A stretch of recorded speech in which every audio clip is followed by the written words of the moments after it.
ਸਤਿ ਸ਼੍ਰੀ ਅਕਾਲ ਜੀ, ਤੁਹਾਡਾ ਸਭ ਦਾ ਸਵਾਗਤ ਹੈ ਸਾਡੇ ਚੈਨਲ ਕੁਕਿੰਗ ਕੀਜ਼ 'ਚ। ਮੈਂ ਹਾਜ਼ਰ ਹਾਂ ਇੱਕ ਹੋਰ ਨਵੀਂ ਰੈਸਪੀ ਦੇ ਨਾਲ। ਅੱਜ ਮੈਂ ਬਣਾਉਣ ਲੱਗੀ ਹਾਂ ਬੈਂਗਨ, but in Hyderabadi style, Hyderabadi bagara baingan. ਅੱਧਾ ਕਿਲੋ ਬੈਂਗਣਾਂ ਨੂੰ ਵੱਡੇ ਟੁਕੜਿਆਂ 'ਚ ਕੱਟ ਲਿਆ ਹੈ। ਗ੍ਰੇਵੀ ਦੇ ਲਈ ਦਹੀਂ, ਮੂੰਗਫਲੀ, ਤਿਲ, ਧਨੀਆ, ਸਾਬੁਤ ਧਨੀਆ, ਕਸ਼ਮੀਰੀ ਲਾਲ ਮਿਰਚ, ਕੋਕੋਨਟ ਪਾਊਡਰ, ਪਿਆਜ਼, नमक, हरी मिर्च, लसन ਅਤੇ कड़ी पत्ता लिया मैं। बाकी जी क्वांटिटी हैगी आ वो मैं लिखी हुई है, तुसीं इत्थों नोट कर सकते हो।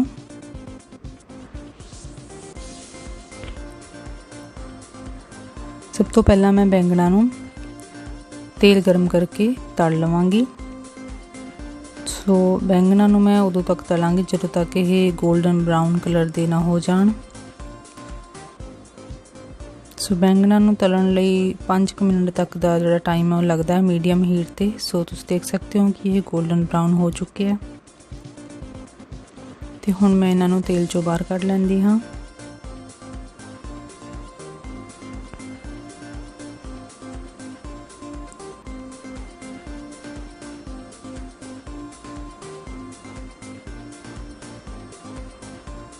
बैंगणा की सब्जी कई तरीके नाल बनाई जा सकती है, जिमें कि आलू बैंगन, बैंगन का भरता। तो हुण ये एक जिहड़ा स्टाइल है हैदराबादी स्टाइल बैंगन, ये बहुत ही टेस्टी जिहड़ी सब्जी है वो बनती है। सो एक पैन नूं गर्म करके उहदे विच मैं लै रही हाँ साबुत धनिया। इहदे नाल ही ऐड कर दिंदी हाँ मैं मूंगफली। 1 ਤੋਂ 2 मिनट तक इसनूं ड्राई रोस्ट करांगी। उस तो बाद ऐड करांगी तिल। जिमें ही तिल जिहड़े आ वो तिड़कण लगणगे तां इहदे विच मैं ऐड कर दिआंगी कोकोनट पाउडर। कोकोनट पाउडर नूं ऐड करन तो बाद फिर इसनूं ज़्यादा नहीं भुनांगी, सिर्फ 1 मिनट तक भुन के इसनूं ग्राइंडर जार च ट्रांसफर कर लवांगी। सो ये चंगी तरह भुन हो चुके हैं। हुण मैं इन्हां नूं ग्राइंडर जार च ट्रांसफर कर लैंदी हाँ।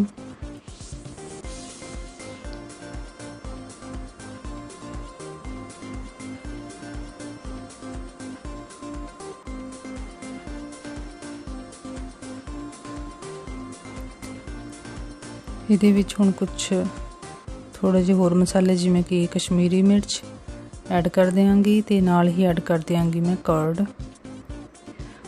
ऐड करके इसनूं ग्राइंड करांगी। अगर कर्ड जिहड़ा वो ज़्यादा पतला होवे तो पानी ऐड करने की ज़रूरत नहीं है, अदरवाइज़ अगर थोड़ा गाढ़ा लगे तो पानी ऐड करके इसनूं ग्राइंड कर सकते हैं। तो ग्राइंड करके इसका जिहड़ा पेस्ट है वो तैयार हो चुका है। तो हुण मैं फिर एक पैन जिहड़ा वो गर्म करके उहदे विच 2 चम्मच लै रही हाँ सरों दा तेल। इहदे विच ऐड करांगी कड़ी पत्ता ते नाल ही प्याज। मीडियम हीट ते प्याज नूं भुन लवांगी 2 मिनट तक। जिमें ही प्याज ट्रांसलूसेंट होना शुरू होणगे इहदे विच ऐड करांगी मैं लसन अते हरी मिर्च। लसन अते हरी मिर्च नूं ऐड करके मिक्स करके 1 मिनट तक कुक कर लवांगी। ते फिर ऐड कर देंगी पेस्ट।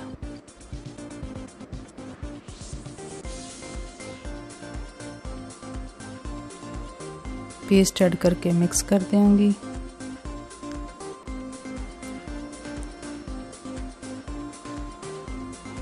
लून ऐड कर देंगे। इस तो बाद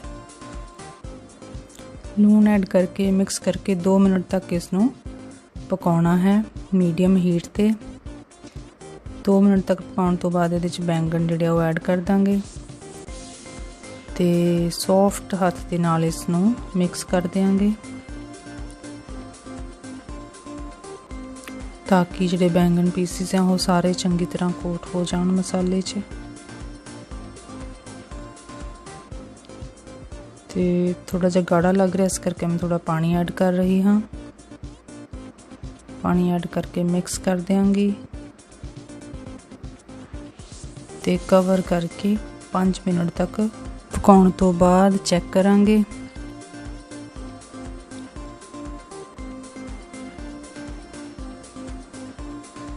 ਚੰਗੀ ਤਰ੍ਹਾਂ ਮਿਕਸ ਕਰ ਲਾਂਗੇ।